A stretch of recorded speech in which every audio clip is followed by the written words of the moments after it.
Welcome y'all, it's Wes, DIY Food Plot Pro. Today we're talking about slow release fertilizers. What are they and do they have a place in our food plots? They're a polymer or a resin that is coated to a grain of fertilizer to prevent it from taking up moisture, thus melting into the soil. If you have ever spread fertilizer on a field, came back a couple hours later, especially on a warm day, you'll notice that that is not a grain of fertilizer anymore. It's melted almost like a big drop. Those nutrients are then ready to be uptook by your plants.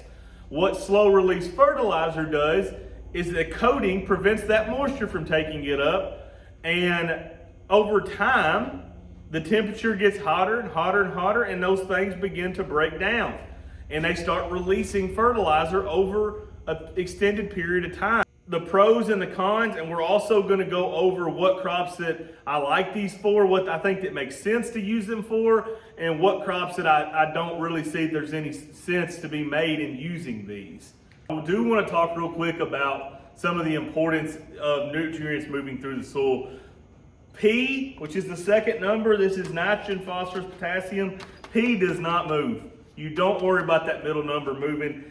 If your pH is high, K doesn't move a whole lot. In super acidic soils, K can move through. I don't worry about it with mine because I keep my pH up pretty good. I don't worry about the K leaving. Nitrogen is a real concern. It does leach out of the soil at a rapid rate. It is extremely mobile in the soil. So what happens when nitrogen leaches out of the soil? It turns into nitrates. It gets in the water. It's bad for our health, okay? That's really what this whole thing is about, is trying to keep nitrates out of the water system. So as I touched on the beginning, I think there's crops that this makes sense for.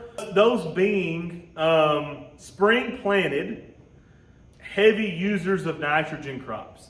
So when I'm talking about those, I'm talking about corn, I'm talking about sorghum, I'm talking about sunflowers, things that you plant early in the spring during a heavy rainy period, which is typically in the spring, that you have a potential to lose a lot of nitrogen. I think those crops, if you want to use a slow release fertilizer, that makes the most sense to do so. There's also crops that I don't see why we would use these. These would be your fall planted crops, whether they use nitrogen or not, and in all your legumes where there's no nitrogen needed as long as you inoculate the seed. So you're talking brassicas, clovers, cereal grains, soybeans, alfalfas, any type of legumes, anything like that. I don't see the reason that we're doing that. We're not putting the nitrate on those crops, or on the legumes, we're not putting them on any nitrogen on. On the brassicas and some of the cereal grains, we're putting a low rate. And honestly, we're looking at about 60 days before a frost. So for us, we're talking like August that we're planting these brassicas. How much rain do you get in your neck of the woods in August? Because August is probably our driest month ever.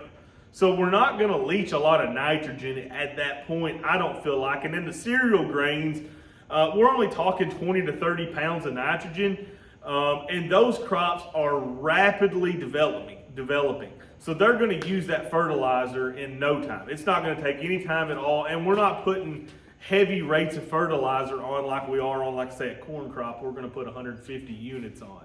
So some of the pros of using the slow release fertilizer is you can do it in one pass, which that makes it an awful lot easier when you can do your fertilizer in one pass and you know that your fertilizer is going to make it through the season for your crops. It saves some time on that aspect of it, not having to go back and what they call side dress, top dress, more nitrogen on later on in the season, and it's a little better for the environment.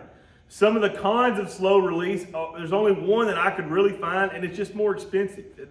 It's more expensive than just a standard 15-15-15. And for food plotters, we're typically on a pretty tight budget anyway. So you've got to decide if you want to spend that money or not. But for some folks, they may really want to use a slow release fertilizer since it's better for the environment. You can get by with using a little bit less fertilizer. But like I said, to me it makes sense on some crops, and some crops he totally does not make sense for me. So like I always do, I'm going to let you make your own decision. I'll tell you what I do. I know I'm going to lose a little bit of nitrogen when I'm planting corn in a food plot.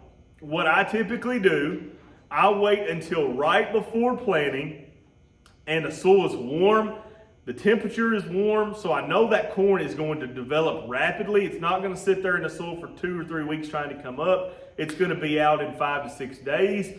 It's going to be up and growing, taking a lot of nutrients up. I'm just going to add a little bit extra. I'm not trying to hurt the environment at all, but for me, it does not justify making a whole nother pass of fertilizer, say putting 30 units of nitrogen at planting and then coming back over the top and running over my corn and putting another 120 units.